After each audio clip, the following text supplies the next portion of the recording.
இப்போது நாம் இப்போ பேச இருக்கக்கூடிய சப்ஜெக்ட் என்ன அப்படின்னா, வரப்போகும் திருக்கணித சனி பயிற்சி. அதாவது ஏப்ரல் மாதம் வர இருக்குது. அந்த ஏப்ரல் மாதம் வர இருக்கக்கூடிய அந்த சனிப்பயிற்சி நமக்கு என்னவாக இருக்கும் அப்படிங்கிறத தான் நாம் இப்போ பேச வந்திருக்கிறோம். ஏப்ரல் 2025 முதல் மற்றும் மே மாதம் 2028 வரை கிட்டத்தட்ட 3 ஆண்டுகளுக்கு இந்த மீனத்தில் சனிப்பயிற்சி சஞ்சாரம் செய்கின்றார். அதில் 2 முறை 5 மாதங்கள் வக்ரமாவார். ஆக இந்த மீனராசியில் சஞ்சரிக்கக்கூடிய சனிப்பெயர்ச்சி 12 ராசிக்கும் ஏப்ரல் 2025 முதல் மே 2028 வரை மீனராசியினுடைய சனிப்பெயர்ச்சி சஞ்சாரம் எந்த வகையில் நமக்கு என்னவாக இருக்கும் என்பதை முக்கியமாக கவனிக்க வேண்டும். ஏன்னா கிரகங்கள்லேயே மிகவும் ஒரு வலிமை உடையது ஈஸ்வரன் என்ற பட்டம் பெற்றவர் அல்லவா, கிங் மேக்கர்னு சொல்லுவாங்க. அப்படிப்பட்ட சனீஸ்வரரை நாம் வணங்கி, சனீஸ்வருடைய தாசன் யார்? முதல்ல மகா கணபதியை நாம் வணங்க வேண்டும். அற்புத கீர்த்தி வேண்டின், ஆனந்த வாழ்க்கை வேண்டின், நற்பொருள் குவிதல் வேண்டின், நலமெல்லாம் பெருக வேண்டின், கற்பக மூர்த்தி தெய்வம் களஞ்சிய திருக்கை சென்று பொற்பதம் பணிந்துவார் பொய்யில்லை கண்ட உண்மை.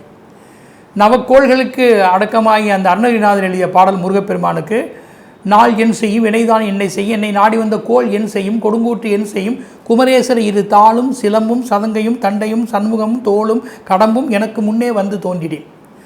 சிவபெருமானை பற்றி நம்ம நிறைய பாடல்களாம். அதில் முக்கியமான பாடல் உலகெல்லாம் உணர்ந்த ஓதற்கரியவன் சேக்கிலார் பாடியது. உலகெல்லாம் உணர்ந்த ஓதற்கரியவன் நிலவிலாவிய நீர்மெளி வேணியன் அலையில் ஜோதி அம்பலத்தாடவன் மலர் செல்படி வாழ்த்தி வணங்குவோம். இந்த பாடல் மிகவும் சிறப்புடைய ஒரு பாடல். இதில் 72 அட்சரங்கள் வார்த்தைகள் இருக்கின்றன. இதை சேக்கிலாரே பாடியதால் சேக்கிலாருடைய அருள், இதை நடராஜனே அடியெடுத்து கொடுத்ததால் நடராஜனுடைய அருள், பஞ்சபூதங்களுடைய அட்சரமாகிய ஆ ஊ மா இருப்பதால் படைத்தல் காத்தல் அடித்தல் பஞ்சபூதத்தினுடைய அருளாசிகள், 63 நாயன்மார்கள், 9 தொகை அடியார்கள், இப்படி எல்லோருடைய அருளையும் பெறக்கூடிய துதியாக இந்த பாடல் இருக்கின்றன. அதற்கப்புறம் மாசில் வீணையும் மாலை மதியமும் வீசு தென்றல் வீங்கிட வேணையும் மூசு வந்தரை பொய்கையை போன்றதை ஈசை எந்த நிலையை சொல்வது யார்? அப்பர் என்ற நாவுக்கரசர். அதுக்கப்புறம் திருநாவுக்கரசர் காதலாகி கசிந்து கண்ணீர் மல்கி ஓதுவர் தம்மை நன்னறி உய்ப்பது வேதம் 4 மெய்ப்பொருளாவது நாதன் நாம நமச்சிவாயமே என்று சொல்லுகின்றார். அதுக்கப்புறம் சுந்தரர் பித்தா பிறைசூடி பெருமானே அருளாளால் அத்தா என காலால் அல்லேன் எனலாமே என்று சுந்தரர் பாடுகின்றார். மாணிக்கவாசர் எல்லாத்திற்கும் மேலே போய் நமச்சிவாயம் வாழ்க நாதன் தாழ் வாழ்க இமைப்பொழுதும் என் நெஞ்சில் நீங்காதான் வாழ்க கோகிலியாண்ட குருமனின் தான் வாழ்க அவன் அன்னிப்பான் தான் வாழ்க ஏகன் அநேகன் இறைவனடி வெல்க வேகம் கொடுத்து ஆண்ட வேந்தனடி வெல்க பிறப்பருக்கும் பிஞ்சகன் தன் பேய்களல் வெல்க புறத்தாருக்கு சேயோன் தன் பூங்குழல் வெல்க என்று எம்பெருமான் ஈஸ்வரனை பற்றி மிகவும் சிவபுராணத்தில் அற்புதமாக கணக்கிடுகின்றார். திருமூலர் சிவசிவ என்கிற தீவினையாளர், சிவசிவ என்றிட தீவினை மாலும், சிவசிவ என்றிட தேவரும் ஆவர், சிவசி என்றிட சிவகதிதானே, அப்பனை நந்தியை ஆறாமுதிலை ஒப்பில்லா வல்லலை ஊழி முதல்வனை எப்பொரு சாயுமின் ஏத்திமின் ஏத்தினால் ஈஸ்வரருள் பெறலாமே. நந்தீஸ்வரர் எம்பெருமான் நாளோரு வணங்குவோருக்கு புந்தியில் ஞானம் சேரும் பொலிவர செல்வம் கூடும் சிந்தையில் அமைதோனும் சிறப்புற மக்கள் சேர்வர் இந்திர போகம் கிட்டும் இணையில்லா வாழ்வுதானே இணையில்லா வாழ்வுதானே. ஏனென்றால் சிவனுடைய தாசன் சனீஸ்வரர். அதனால் சிவனை பற்றி நம்ம அற்புதம் சொன்னது. அம்பாளுடைய தாசனாகவும் அவர் இருக்கிறார். அதனால் அபிராமி அம்மனுடைய பாடல்களை பாடுவதும் அம்பிகையினுடைய பாடல்களை நாம் செய்வதும் தனம் தரும் கல்வி தரும் ஒரு நாளும் தலைவரியா மனம் தரும் தெய்வ வடிவம் தரும் நெஞ்சில் வஞ்சமில்ல இனது நல்லன எல்லா நண்பர் என்பவருக்கே அபிராமி கடைக்கண்களே. நமக்கு பல வித்தைகள் சிறப்புகள் எல்லாம் சனியினுடைய மந்தத்தன்மைகள் ஏற்படாமல் சிறப்பாக பெறுவதற்கு குரு பிரம்மா குரு விஷ்ணு குரு தேவோ குரு மகேஸ்வரா குரு சாட்சாத் பரபிரம்ம தஸ்ம குருவே நமக உலகெல்லாம் பணிகின்ற கலைமைகளே போற்றி கலைமைகளுடைய அருளும் நமக்கு வேண்டுமல்லவா. அதனால் புத்தகத்தில் உரை மாதே பூவில் அமர்ந்துரை வாழ்வே வித்தக பெண் பிள்ளை நங்காய் வேத பொருளுக்கு இறைவி முக்தியின் குடையுடையாலே மூவுலகம் தொழும் தேவி செப்புக முத்தனையுடைய செவ்வரி ஓடிய கண்ணாய் முத்து நிறந்த வெண்பல்லாய் முருகம்பி மேல் நிறத்தாலே தக்கோலத்தின்று எக்கால் உடைத்துழும் எழுத்தரு புத்தி உணைப்பை ஆக்க எம்பெருமாட்டி சரஸ்வதி பூஜை பண்ணி பாலோடு பழத்தை நிரப்பி நங்காய் நங்காய் நமோஸ்து ஞான கொழுந்திய நமோஸ்து கல்வி கரசிய நமோஸ்து கணக்கரிய தேவிய நமோஸ்து அஷ்டலட்சுமியும் ஒன்று சேர இஷ்டமித்திரர்கள் இணைந்து சேர ஈடில்லா செல்வங்கள் ஈரெட்டும் எங்கள் இல்லம் வந்து சேரட்டும். அஷ்டலட்சுமி என்பது 8ஐ குறிக்கும். ஓம் நமோ நாராயணா என்பது 8 எழுத்து மந்திரம். செடியாய வல்வினைகளை தீர்க்கும் திருமாலே நெடியானே வேங்கடவா நின் கோயில் வாசல் அடியாரும் வானவரம் அரம்பையரும் கிளந்தியங்கும் படியாய் கிடந்து பவளவாய் காண்பானே என்று சொல்வது யார்?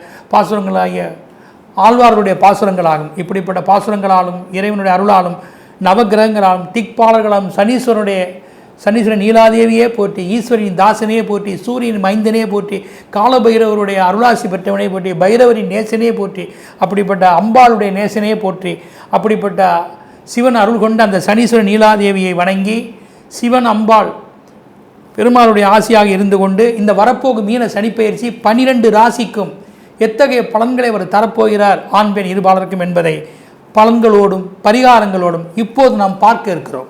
மீன ராசி அன்பர்களே, உங்களுக்கு உங்கள் ராசியில் தான் இப்போது சனி பெயர்ச்சி.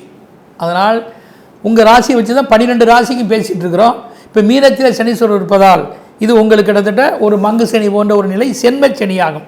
7.5 சனியில் 2வது பகுதி. அதனால் இது மிகவும் 7.5ல் அதிகமாக சிரமப்படுத்தக்கூடிய ஒரு காலகட்டம் இது, இந்த சென்ம சனி என்பது. இல்லை நீங்கள் என்ன ஆரோக்கியம் கண்டிப்பாக கவனம் செலுத்த வேண்டும்.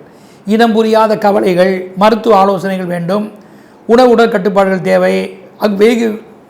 வெகு தூர பயணங்களை தவிர்த்து கொள்ள வேண்டும். எந்த முடிவெடுத்தாலும் குழப்பம் கொள்ளாமல் தீர்க்கமாக ஆலோசித்து அதை சரியாக செய்துக்குவது நல்லதே.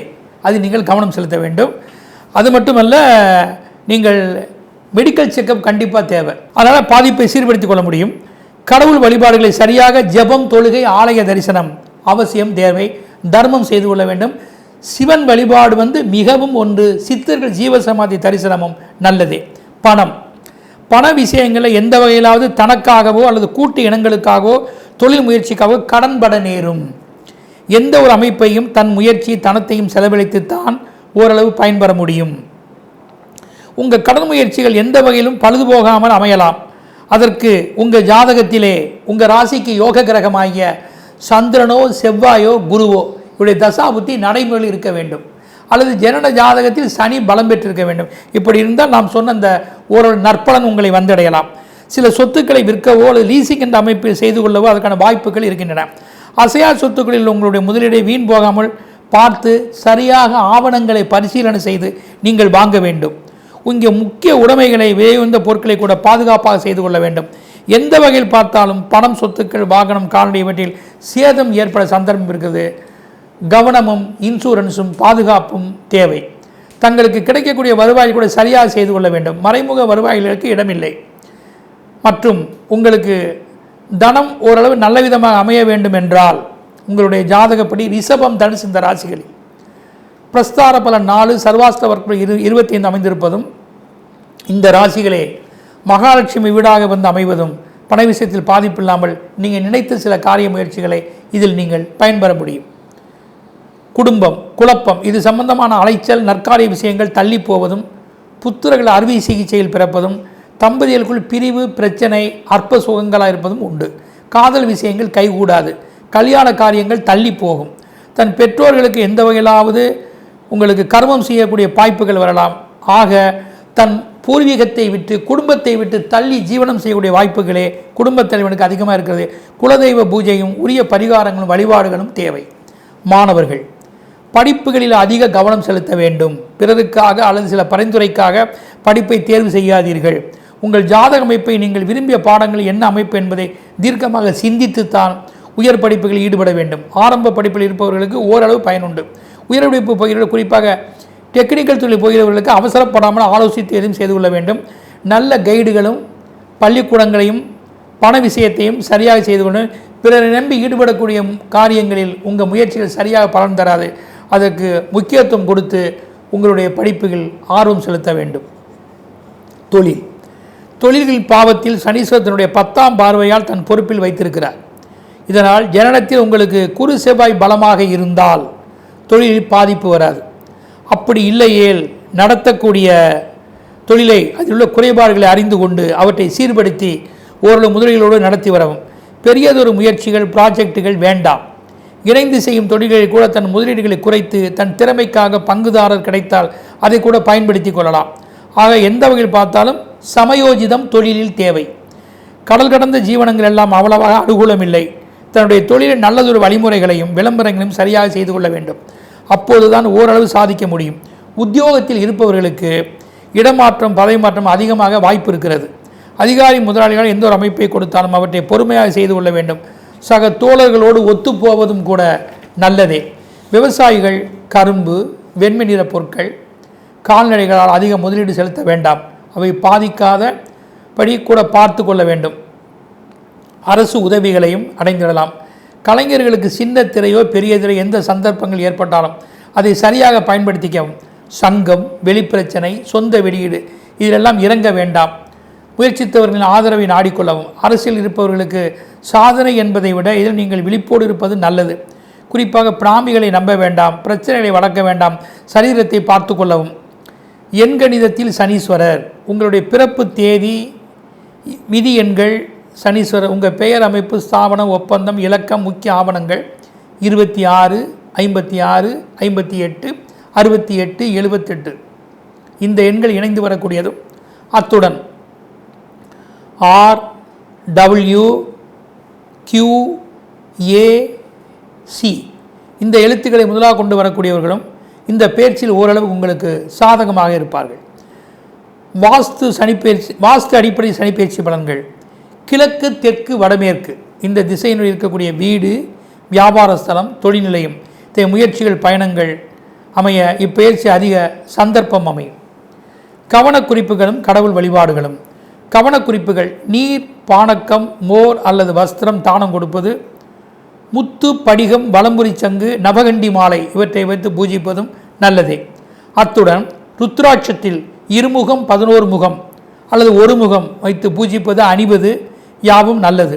ராஜராஜேஸ்வரி, ஸ்ரீ துர்க்கை, சொர்ணாக்ஷன பைரவர் வழிபாடு, எந்திரம் அல்லது நத்தை சூரி மூலிகை வைத்து பூஜிப்பது, சிதம்பர சக்கரம் வைத்து பூஜிப்பது, சங்கடக சதுர்த்தியில் பிரத்யேகமாக மகாகணபதி வணங்குவது, பிரதோஷம், ஏகாதேசி, சந்திர தரிசனம், பௌர்ணமி பூஜை, பைரவர் வழிபாடு, கிரிவலம் வருவது இவையெல்லாம் நல்லதே. திருநள்ளாறில் இருக்கக்கூடிய சனீஸ்வரை வணங்குவதும், காரைக்குடி அருகாமையில் இருக்கக்கூடிய கோட்டையூரில் சொல் கேட்ட விநாயகரை, பிரம்மஸ்தானம் மூடாமல் இருக்கக்கூடிய பிரம்மாண்டமான அந்த விநாயகரை வணங்குவதும், சிதம்பரம் சென்று ஒரு சேர நடராஜ பெருமானையும், கோவிந்தராஜ பெருமாளையும், தில்லை காளியையும், இங்குள்ள சொர்ணாக்ஷ பைரவையும் வழிபடுவதும், அத்துடன் பிரத்யேகமாக இரவு அர்த்தஜாம பூஜை நடராஜரை தரிசிப்பதும், சோளிங்கர் என்று சொல்லக்கூடிய சில கடிகை நேரங்களில் உங்களுக்கு மோட்சம் தரக்கூடிய அந்த சோளிங்க நரசிம்மரை, மலைமேல் இருக்கக்கூடிய நரசிம்மரையும், அங்குள்ள ஆஞ்சநேயை வழிபடுவதும், திருச்செந்தூர் சென்று முருகனையும், திருவேற்காடு கருமாரியம்மனையும், திருப்பத்தூரில் இருக்கக்கூடிய மேற்கு நிலையில் ஒரு தபோ நிலையில் இருக்கக்கூடிய யோக பைரவரையும் அர்ச்சனை, ஆராதனை, அன்னதானங்கள் செய்து வழிபட்டால் உங்களுக்கு இந்த சென்மச்சனியால் வரும் ஏழச்சனுடைய பாதிப்புகள் எதுவும் இல்லாமல் இறையருளால் அவைகள்லாம் நீங்கி உங்களுடைய ஆரோக்கியம், எதிர்பார்ப்பு, காரியங்கள் யாவும் இறையருளால், இறைவனுடைய அருளால் கைகூட வாய்ப்பு அதிக சந்தர்ப்பம் என்று கூறி விடைபெறுகிறேன். நன்றி, வணக்கம். கடவுள் அருள் டிவியை பார்த்தமைக்கு நன்றிகள். மேலும் இது போன்ற தகவல்களை தெரிந்து கொள்ள கடவுள் அருள் டிவியை சப்ஸ்கிரைப் செய்யுங்கள். மறக்காமல் பெல் ஐக்கானை கிளிக் செய்யுங்கள்.